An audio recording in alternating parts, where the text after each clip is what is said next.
लखीसराय जिले के हलसी थाना क्षेत्र की एक युवती ने एक सरकारी शिक्षक पर बेहद गंभीर आरोप लगाए हैं। पीड़िता का कहना है कि शिक्षक धर्मवीर कुमार ने पहले शादी का वादा किया, फिर शारीरिक संबंध बनाए और अब दूसरी जगह शादी कर रहा है। पीड़िता इंसाफ की गुहार लगाते हुए एसपी अजय कुमार से मिली, जिन्होंने मामले को गंभीरता से लेते हुए महिला थाना को प्राथमिकी दर्ज कर सख्त कार्रवाई करने के निर्देश दिए हैं। पीड़िता के मुताबिक वर्ष 2021 में हलसी में रिश्तेदार के घर उसकी मुलाकात बालगुदर निवासी धर्मवीर कुमार से हुई। धीरे धीरे प्रेम प्रसंग बढ़ा और बातचीत का सिलसिला शुरू हुआ। धर्मवीर अक्सर बोकारो आता रहा, जहां पीड़िता रहती थी, और शादी का झूठा वादा कर लगातार शारीरिक संबंध बनाता रहा। इस बीच धर्मवीर की सरकारी शिक्षक पद पर नौकरी लग गई, लेकिन हाल ही में पीड़िता को पता चला कि धर्मवीर की शादी परिवार ने कहीं और तय कर दी है। विरोध करने पर 22 मई 2025 को धर्मवीर उसे बोकारो से लखीसराय लाया, जहां उसके परिजनों ने मारपीट की। पीड़िता पर 40 लाख रुपए दहेज देने के बाद ही शादी की बात कही गई। अब पीड़िता न्याय के लिए थानों और दफ्तरों का चक्कर काट रही है। मेरे साथ अन्याय हुआ है, झांसा दे के शारीरिक शोषण किया है मेरे साथ, कि शादी करेंगे, उसके बाद शादी किया नहीं। कौन लोग हैं? वो धर्मवीर कुमार है, बलगुद्दर के रहने वाले हैं। कैसे संपर्क हुआ? वो हम लोग मतलब रिश्तेदार में है, रिलेटिव में है। तो वो भी मंडल में आए थे, हम भी आए थे, तो उसी में बातचीत हुआ। फिर इधर से हम बोकारो चले गए, इधर से फ़ोन पे बातचीत होने लगा। फिर उसके बाद हम लोग वो बोकारो भी गए, हम भी यहाँ आए, ताकि यहाँ मेरे रिश्तेदार हैं, तो दोनों मिलना जुलना चला रहता था। वो बोले कि ठीक है, उसमें वो भी पढ़ाई कर रहे थे, हम भी कर रहे थे। बोले कि जिसका पहले हो जाएगा तो दोनों में से कोई शादी कर लेंगे, अपना प्रस्ताव रख के घर में। तो उनका भी 1.5 साल हो गया है, तो 1 साल पहले भी बोले, तो बोले कि जब जॉब लगा तो बोले कि अब शादी कर चलिए कर लेते हैं हम लोग, अपना गार्जियन को बता के। तो बोले कि अभी मेरी बहन है 2 कुमारी, तो एक का पहले शादी एक सिस्टर का कर लेते हैं, उसके बाद करेंगे। तो उनका सिस्टर का तो अभी शादी नहीं हुआ है। फिर भी कितने साल से दोनों में रहा? हम लोग 2021 से ही हैं। 21 से? हाँ। उसका नौकरी हो गया? हाँ, नौकरी अभी 1.5 साल हुआ है, 2 साल पूरेगा। तो क्या कहता नहीं करेंगे सर? नहीं, वो किस चीज में नौकरी हुई है? वो बीपीएससी जो एग्जाम था ना, उसी में हुआ उसका। शिक्षक बनने के बाद? हाँ, शिक्षक बनने के बाद। कहाँ पोस्टेड है? किरणपुर, सूरजगढ़। हाँ। अब क्या बोलता? अब वो हमको सर आया, वो हमसे बोला कि चलो हम लोग दोनों चल जाएंगे। हमको बोला रांची आओ, 22 तारीख का बात है। बोला कि तुम रांची आओ, तो हम बोले रांची हम बस से ट्रैवल नहीं कर पाएंगे। तो बोला कि ठीक है, हम आते हैं बोकारो, तुम भी जो है अपना सर सामान ले के चलना। तो मेरा घर में जो था फंक्शन होने वाला था 26 तारीख को, क्या कि भाभी का सीजर से बाबू हुआ था, तो छठी होता। तो उनका जेवर गहना जो था, उसके बाद पैसा वैसा भैया का पर्स से निकाल के हम भाग गए दोनों? भाग गए। फिर क्या हुआ तुमको? कहाँ तो हम लोग तो कोई रूम तो नहीं लिए थे, तो सिटी पार्क गए, क्या घर से दूर था। हम बोले कि वहाँ तो कोई अभी पकड़ धकड़ नहीं करेगा, आराम से छुपे रहेंगे। उसके बाद हम लोग वहाँ पे थोड़ा बहुत नाश्ता पानी किए। अब क्या बोल रहा? अब बोल रहा है कि हम नहीं करेंगे, क्योंकि उसके घर वाले पकड़ाया, वहाँ पुलिस थाना गया, तब पता चला हमको कि उसका 28 को तिलक है, 5 को शादी है। तो यहाँ केस की है तुम? यहाँ पे महिला थाना में तो डाले हैं, अभी तक तो कोई कार्रवाई ही नहीं हुआ। देखिए, अभी बोले कि जांच करेंगे, इंक्वायरी। शारीरिक संबंध भी बना? हाँ, 4 साल से रिलेशन में है। अब शादी नहीं कर रही? नहीं, शादी नहीं। क्या कुछ मांग करते हैं? जैसे कि लड़की के हमको बोकारो से उसके माँ, जीजा, बहन, उनके चाचा, जब बोकारो में पकड़ाए ना हम लोग, तो थाना में उनके परिवार को बुलाया गया। तो उनकी चाचा आए, उनके जीजा जी आए, उनका एक दोस्त था साजन भैया बोलते हैं, वो है, उनकी मम्मी आई, ठीक है, और उनके जीजा जी आए, और एक तो ड्राइवर था उनके साथ, और एक तो कौन थे वो हम नहीं जानते हैं।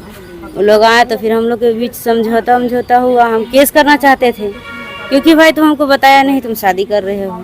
तो आप उस लड़के से शादी करना चाहते हैं? देखिए, वो हमको शादी का झांसा दे के शादी हमसे किया नहीं। अगर वो शादी हमसे नहीं करता है तो हम उसको सजा दिलाएंगे। टीचर बनने के बाद इस तरह का हाँ, साथ हुआ है? हाँ, इस तरह नहीं, संपर्क में तो हम लोग कब से 2021 में, लेकिन अभी तो उसको जॉब का 1.5 साल हो भी किया है। अच्छा। अभी उधर भी हमको पता नहीं चला कुछ भी, उधर भी सबसे ठीक है। 1 महीना में थोड़ा बहुत हमको हल्का फुल्का लगा कि क्या बात है, हमसे हो सकता है। अब जैसे कि बातचीत होता है तो कभी लड़ाई झगड़ा तो होता ही है, वो तो कोई भी हस्बैंड वाइफ हो उसमें भी होता है। हमको लगा कि काहे खटपट है, हमको अंदाज़ा नहीं था कि इसका शादी फिक्स हो गया है। क्या लगता है कि परिवार वालों ने भड़काया है या लड़के अपने मन से इस तरह का? तो सर सुनिए, तो फिर हमको बोकारो से वो लोग लाया गया, तो वो लोग घर नहीं लेके गया, हमको बलगुद्दर में बाईपास में किसी दूसरे के मकान बन रहा है, वहाँ पे हमको दिन भर रखा गया। उसके बाद वो लोग हम लोग मारपीट भी किया, बेलोरो में भी मारा पीटा, उसकी माँ उसकी बहन मारी, उनके जीजा जी भी मारे, उनके चाचा जी भी मारे। उसके बाद रूम मिले तो हमको धमकाया गया। उनका एक दोस्त था पुलिस में है, तो राइफल लेके आया हुआ था, बंदूक, कि अगर कुछ भी घर वाले को बताई तो फिर सोच लेना। में कौन है, कौन सा, क्या नाम है उनका? उनका शायद नीरज यादव नाम है, उनका दोस्त है। और एक उनका दोस्त था है गौरव, वो भी यही टीचर में उनका हुआ है। वो बोले कि ज़्यादा होशियार करेगी ना, बनेगी ना, तो अभी तुमको ट्रक के नीचे धकेल देंगे, हम दोस्त के लिए जेल भी चल जाएंगे। हमको इस तरह से प्रताड़ित भी किया वो लोग।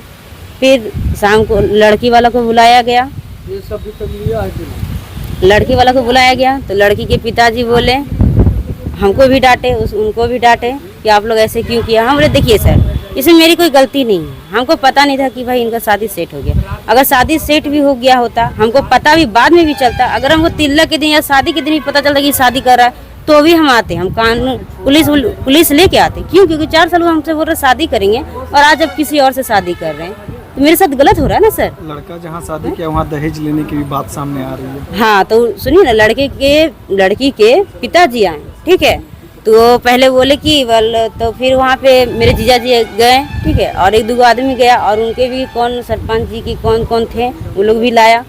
तो वहाँ पे बातचीत हुआ तो बोले, लड़के की बोले कि अब क्या करे लड़की, तो बोल रही कि हम इसी से शादी, हाँ हम शादी तो उसी से करेंगे। आपसे दहेज का डिमांड भी किया। तो उसके लड़की के पिताजी बोले अच्छा ठीक है, सो आप मेरा 20 लाख खर्चा हुआ है, सो दे दीजिए, लड़का से शादी कर लीजिए। दहेज के रूप में 20 लाख? हाँ, मेरा खर्चा, हाँ 20 लाख। तो हम बोले कि हमको तो नहीं दिया गया है, मेरे हाथ में पैसा हमको तो नहीं ना दिया गया दहेज, हम क्यों दें। हम बोले लड़का लिया है, चाहे लड़का के माता पिता लिए, चाहे जो लिए, उनसे मांगिए, वो लोग देंगे, हम क्यों देंगे। तो फिर 10-15 मिनट के बाद फिर लड़की के पिताजी बोले लड़का को, फिर जोड़ाया गया कि नहीं हम 20 लाख कैश नगद दिए हैं, दहेज 7 लाख फिर कैश दिए हैं जेवर बनाने के लिए, 60,000 का कपड़ा लिया है लड़का, गोल्ड लिया है, क्या लिया नहीं लिया करके अभी 32 लाख बोला कि 32 लाख दे दो, शादी कर लो। हम बोले, तो फिर एक और थे तो बोले कि आप लड़की से नहीं डिमांड कर सकते, वो लड़का से ना, बोले हम भी तो अपना बेटी को दहेज ही ना दिए हैं, तो ये भी दहेज देगी ना, ऐसे बोले।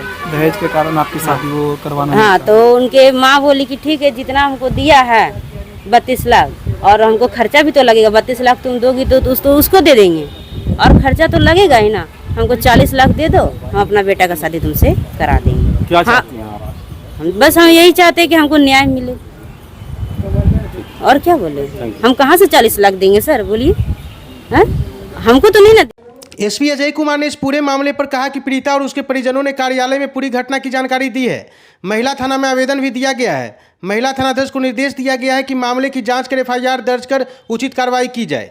हाँ, एक संज्ञान में आया है, वो एक्चुअली बोकारो में जो है वो रहती है और यहाँ का टीचर है और लगा रही है यौन शोषण का झांसा देकर, शादी का झांसा देकर जो है यौन शोषण करने का। हम लोग कार्रवाई कर रहे हैं, उसमें हम लोग देख रहे हैं, केस दर्ज करके हम लोग कार्रवाई करेंगे। FIR दर्ज हो गया? हाँ, FIR दर्ज करने के लिए हम लोग निर्देश दिए हैं। अगर वो 0 FIR का होगा तो 0 FIR करके हम लोग कारो दे देंगे, और नहीं तो यहाँ का होगा फिर यहाँ का